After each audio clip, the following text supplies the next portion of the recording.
आनंद लो हर बार। अरे हम तो सीखते हैं, सीखना तो हम सबको जिंदगी भर है। आज का लेकिन आप लोग फेवर कर तो गाइस फिर से जो देखा जा रहा है पवन सिंह और अक्षरा सिंह को दोनों को एक साथ देखा गया है। और ये गाइस मैं बता दूं स्टेज शो ये लोग कर रहे हैं और ये जो स्टेज शो का वीडियो काफ़ी ज़्यादा वहाँ से निकल के सामने आ रही हैं। तो गाइस मैं बता दूं अगर हमारे चैनल को सब्सक्राइब नहीं किया तो प्लीज़ चैनल को सब्सक्राइब कर ले, क्योंकि ऐसे लेटेस्ट वीडियो आप लोगों को सबसे पहले मिलती रहे, इसलिए जरूर सब्सक्राइब कर ले।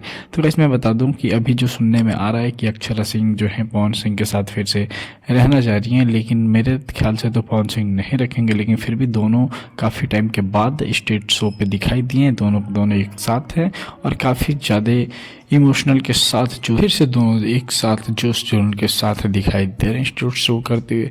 अब देखना ये है क्या पवन सिंह और अक्षरा सिंह जो है साथ में फिर आने वाले हैं या नहीं, कि बस ये एक वीडियो के थ्रू जो है अफवाह है या रियल है, ये ऐसे ही रह जाएगा कि ये सच्चाई में बदलेगा। चलिए फिर मिलते हैं अगली वीडियो में, तब तक के लिए धन्यवाद।